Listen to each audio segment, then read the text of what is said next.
ایک دفعہ میرا جماعت المسلمین سے کوئی بحث ہو رہی تھی, انہوں نے کہا یہ جو امام حنیفہ نے نکالا ہے مسئلہ حنفیوں نے کہ 1 درہم جو ہے نا, جو ہتھیلی کی کھائی, اس کے بقدر نجاست جب تک اتنی نہیں پھیلے گی تو کپڑا ناپاک نہیں ہوگا, اس سے کم نجاست کیا ہے, پاک ہے.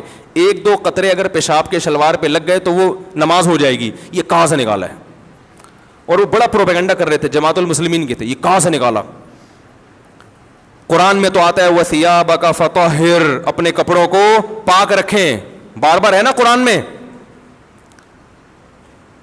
الطہارۃ شطر الایمان, اور لا يقبل اللہ الصلاۃ بغیر طہور, حدیث میں تو آتا ہے طہارت کے بغیر نماز قبول ہی نہیں ہوتی. اور یہ کہاں سے نکال دیا 2 قطرے پاک ہیں, یعنی 2 قطرے لگے ہوئے ہوں, تھوڑی سی نجاست لگی ہوئی ہو تو نماز کیا ہو جائے گی؟ ہو جائے گی.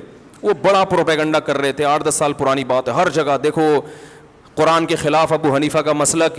حنفی لوگ امام ابو حنیفہ کی اندھی تقلید کرتے ہیں اور قرآن حدیث کو چھوڑ دیتے ہیں. قرآن میں تو کہیں نہیں ہے, تو وہ مجھے کہیں ہم چلے گئے, ان کی کوئی کمبختی تھی یا کیا تھا واللہ عالم. تو میں نے ان سے عرض کیا, میں نے کہا دیکھیں آپ قرآن میں جہاں یہ آتا ہے نا اپنے کپڑوں کو پاک رکھیں, قرآن میں یہ بھی آتا ہے ما جعل علیکم فی الدین من حرج, اللہ نے تمہارے دین میں ذرا بھی تنگی, ذرا بھی کا ترجمہ بھی جو گرامر جانتا ہے وہ کہے گا. من حرجن کا مطلب یہ نہیں کہ اللہ نے تنگی نہیں رکھی, من یہ بھی تاکید کے لیے اور تنوین بھی تقلیل کے لیے, من حرجن ذرا بھی تنگی نہیں رکھی ہے.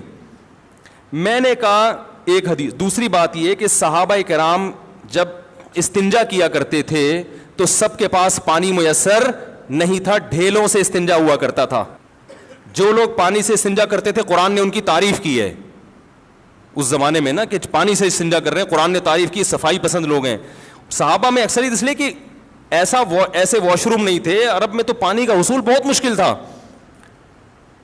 یہ بات تو حدیث سے ثابت ہے کہ نبی صلی اللہ علیہ وسلم نے فرمایا جو استنجا کرنا چاہتا ہے 3 ڈھیلوں سے استنجا کرے, صحیح ہے نا. تو میں نے کہا ڈھیلے سے جب استنجا کرے گا, جو حدیث سے صحیح حدیث سے ثابت ہے, جس کو آپ بھی مانتے ہو میں بھی مانتا ہوں کہ پانی سے استنجا ضروری نہیں ہے, تو ڈھیلے سے جب استنجا کرے گا تو نجاست اپنی جگہ سے مکمل صاف نہیں ہوتی. تھوڑے جب آپ نے پیشاب کیا, ڈھیلے سے استنجا کیا, تو کیا وہ جگہ سے مکمل پیشاب زائل ہو گیا ہے؟ مکمل پانی کے استعمال کیے بغیر زائل نہیں ہوتا. تو اب امام صاحب نے کہا کہ قرآن کہہ رہے کہ دین میں تنگی نہیں ہے, اور اتنا اپنے جسم کو پاک رکھنا کہ ایک سوئی کے ناکے کے برابر ٹپکا بھی نہ لگے, یہ پریکٹیکلی ممکن نہیں ہے. آ رہی ہے سمجھ میں؟ کہیں بھی جا رہے ہوتے ہیں چھینٹیں لگ جاتی ہیں کچھ نہ کچھ. جب آپ پیشاب کرتے ہیں, جو آج کل WC کا سسٹم ہے, کیا یہ کوئی یقین سے کہہ سکتا ہے کہ 1-2 چھینٹیں بھی نہیں لگی ہوں گی؟ کچھ نہ کچھ تو ہوتا ہے. تو میں نے کہا اب وہ کچھ مقدار تو بہرحال مستثنی کرنی پڑے گی جو خاطر میں نہیں ہے.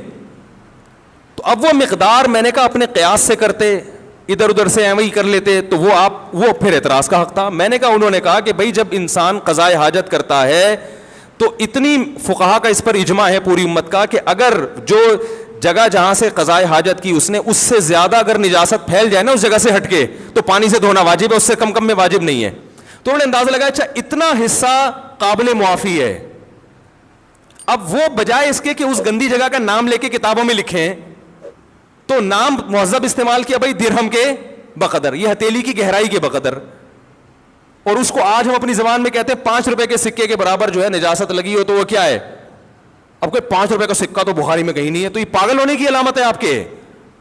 آپ مدرسے میں بیٹھ کے پراپر علم حاصل کرو تو آپ کو 5 کے سکے بھی نظر آئیں گے اور 10 کے نوٹ بھی نظر آئیں گے انشاءاللہ. آئی بات سمجھے؟ تو انہوں نے یہاں سے نکالا ہے کہ شریعت نے صرف ڈھیلے سے استنجا کافی سمجھا, حالانکہ وہ جگہ پاک نہیں ہوتی. پتہ چلا اتنی نجاست شریعت میں قابل معافی ہے.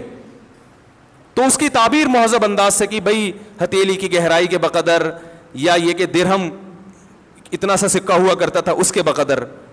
تو میں نے کہا آپ بتا دو, اگر یہ دلیل غلط ہے تو پھر آپ بتا دو کتنی نجاست, تھوڑی نجاست معاف ہے, یہ تو پوری امت کا اجماع ہے. اور یہ تو آپ جب تنہائی میں بیٹھ کے غور کرو گے نا, آپ بولو گے بھائی ایسا نہیں ہو سکتا کہ ایک چھینٹا بھی نہ پڑے, ٹھیک ہے نا. آپ بھی کہو گے یار یہ تو نہیں ہو سکتا, ناممکن ہے. تو آپ بھی کچھ نہ کچھ مقدار کو معاف کراؤ گے. میں نے کہا ہم فتویٰ اس کے خلاف دے دیتے ہیں کہ بھئی 1 درہم والی جو انہوں نے مثال دی ہے کہ 1 درہم نجاست لگ جائے تو وہ غلط ہے, تو آپ جو پھر وہ مقدار بتاؤ گے قرآن و حدیث کی روشنی میں, ہم اس پہ فتویٰ دے دیں گے انشاءاللہ. نہ آپ بتاتے ہو نہ ابو حنیفہ کے بتائے ہوئے کو صحیح قرار دیتے ہو, اس کا مطلب ہے کہ آپ صرف انگلی توڑنے کے لیے پیدا ہوئے ہو. صحیح ہے نا. امت کے دلوں میں شکوک و شبہات, وسوسے, فرقواریت, امت کو لڑوانا, اس کے علاوہ آپ کا دنیا میں کوئی کام نہیں ہے. تو ایسے درجنوں مثالیں ہیں, درجنوں, یہ تو میں نے چند دی ہیں. تو اس لیے اس پروپیگنڈے سے متاثر ہونے کی چندہ ضرورت نہیں ہے. سمجھ رہے ہو, ہر فقیہ کا اپنا اصول ہے. سب سے پہلے قرآن کو, پھر ایک اور مثال دے کے بس آگے چلتا ہوں.